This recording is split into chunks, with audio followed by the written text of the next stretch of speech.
ही आहे मेथीची भाजी, जी मी 8 दिवसापूर्वी लावली होती. चांगली आलेत रोपं आणि आता आपण पालक लावणार आहोत. पालाभाज्या म्हटल्या ना की लहानपणीची एक आठवण आठवते.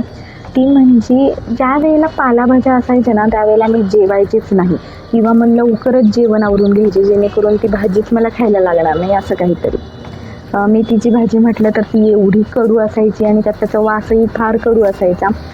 तर तुमच्याही काहीतरी अशा आठवणी असतीलच ना, कोण पोट दुखतंय म्हणत असेल, कोण काय म्हणत असेल, काही ना काहीतरी कुणी ना कुणी सगळ्यांनी हे केलेलं आहे. असो, त्यावेळेस वेगळंच होतं सगळं, म्हणजे जेवणच वेगळं होतं, भाज्याही वेगळ्या होत्या. आता तसं जेवण मिळत नाही आणि भाज्याही तशा काही नाही आहेत. तर आत्ता आपण पालक लावायला घेऊया. तर ह्या बॅगमध्ये मी थोडंसं माती घालून घेतली आहे.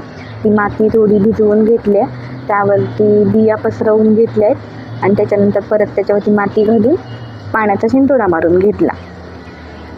थोड्या दिवसात ही भाजी आली की मी परत व्हिडिओ बनवेन, तुमच्याबरोबर शेअर करेन. तुमच्या लहानपणीच्या काही आठवणी असतील तर मला सांगा आणि व्हिडिओ आवडला तर लाईक करा, परत चॅनलवरती या.